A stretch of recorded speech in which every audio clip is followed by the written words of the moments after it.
Hi guys, it's Down Under Monkey. Tonight I'm going to try and pick this Series 2000 American puck lock. These are a fantastic thing. They're very heavy, very weighty locks. It's essentially a block of steel with a hole carved in for a lock. Anti-jewel protection, I believe these things are. And then a retaining screw for the core. And when you undo it, it just slides back, so you can see there's a T section on the top there.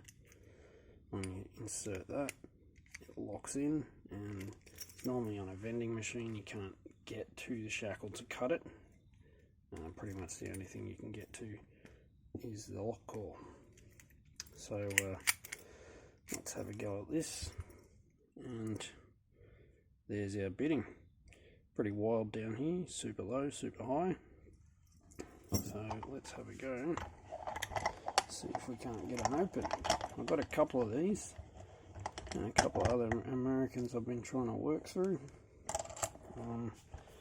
because they're just gathering dust on the shelf. So pick them, get them done. I'm going to use my thickest heavy bar that I have, and the lockout buster profile in, I think it's 19 thousandths, because it fits straight up the middle, doesn't hit any of the warding, and it's got nice high reach. You can pick from the bottom of the keyway and get good leverage all the way up.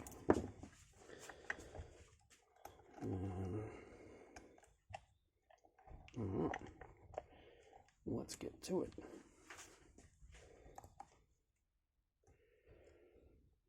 Nothing, 1, 2, little one on 3. Let's go again on 3. That seems okay.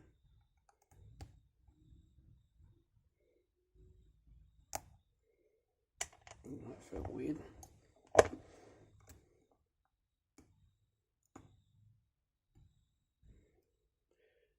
Difficulty with Americans is the imperial system. No, I'm joking. The difficulty with Americans is trying to feel the vibrations from when you set a serrated pin. This might sound confusing. I'll explain it the best way I can. When I feel a vibration down here, it's generally just the first serration going past the shear line. When it reverberates right up to the tip of the handle and I can feel it, a good strong vibration through my thumb, that's generally where it sets in the correct shear line. That's the best way I can explain how I feel what's set and what's not in an American. Okay, so that one clicked and it felt like the vibration shot up there like a little bolt of electricity. I hope that makes sense to some people, but that's just what I'm feeling and trying to explain it the best I can. So anyway, pick some Americans. You might find out what I mean if you have access to them. Okay, 3 is our new binder. Okay, gonna leave it there. Check some of the others.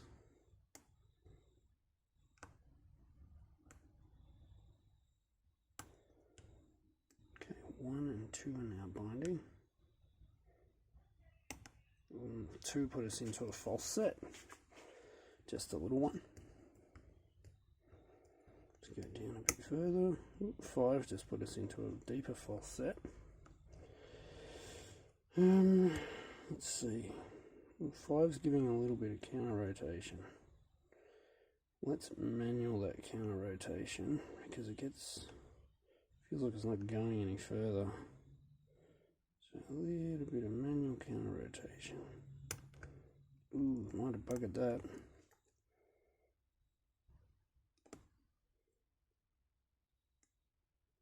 Yeah, I think I may have just overset set 5. Let's try and drop it down very gently. Dangerous game, manual counter rotation. Sometimes it works. Sometimes you overset the Christ out of it and you really can't recover. You just have to reset.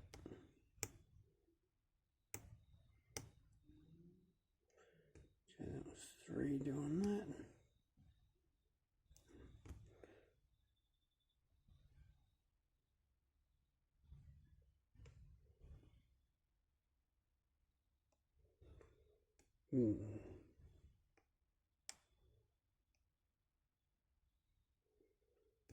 Now I'm lost. It's doing all kinds of weird things. Alright, back into our false set with 2,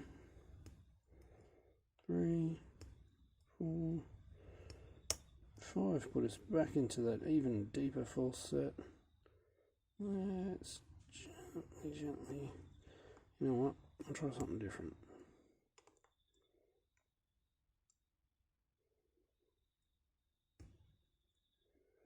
Now everything else feels set, so it has to be 5. 5 is the one giving counter rotation, and there it is. It was 5, so if I grab the core with my pick and show you that it actually opened, let's see if we can gut this.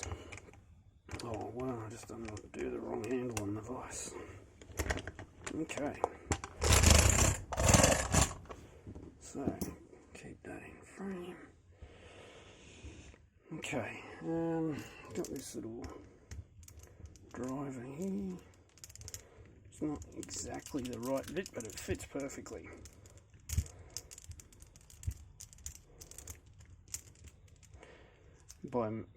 I mean that's a Torx bit and that's a Allen head, but it fits beautifully. Now, problem with these is underneath this little casing we got a roll pin.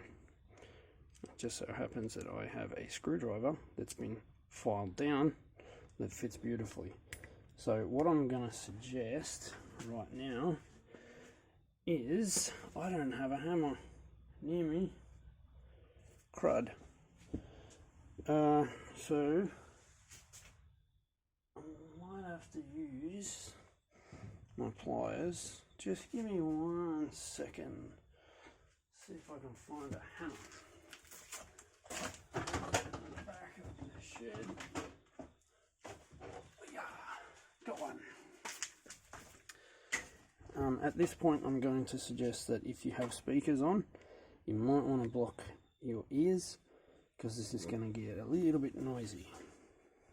Okay, here we go with the noise. Okay.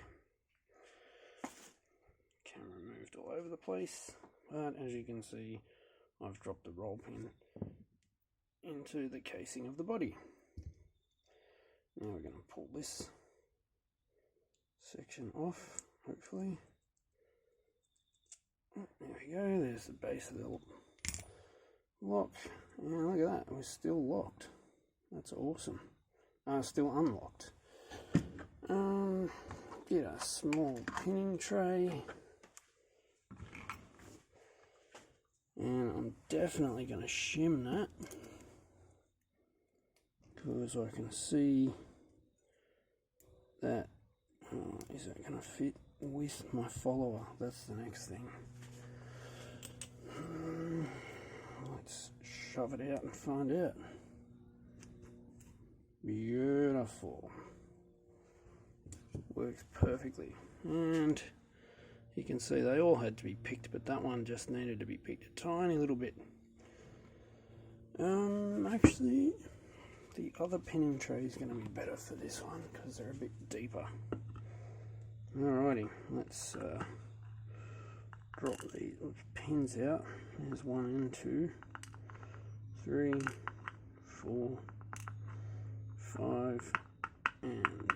6. So all were populated, and there are no modifications because it's a stock lock. Just going to arrange these so you can see. We have standard in 1 and 2, serrated in 3 and 4, standard in 5, and serrated in 6. Now, what's up top? Just going to tip that this way so they don't all fly out the bottom. And we have a serrated in 1, a loft serrated in 2, there it is,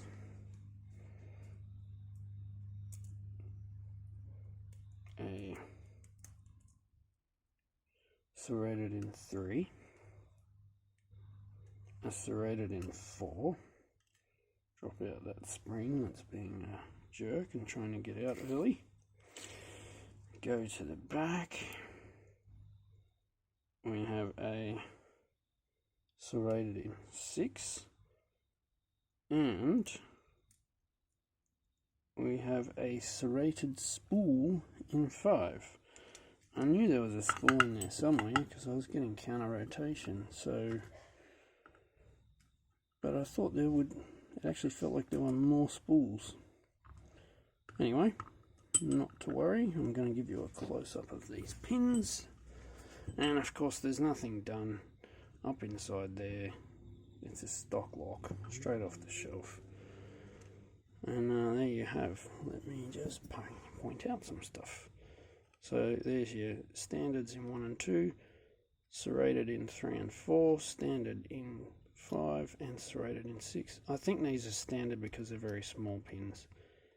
And then you've got serrated spool in 5, and serrated in the rest, and all the same springs. There you go. So in future, if you ever need to know, this is the easiest way to get the lock body apart, is just use it as a bit of an anvil, I suppose. You can sort of hold that over there and drive the pin into the body so you don't lose it, and it sits in there, and you can use that as a tray, bit of a parts tray. Thanks very much for watching, guys. Hopefully you learnt something, or if not, had a bit of fun watching this. If you do like what you see, give me a thumbs up. If you haven't subscribed already, hit the subscribe button down there, and you'll see what I've got coming up. Thanks very much for watching. Enjoy the rest of your night.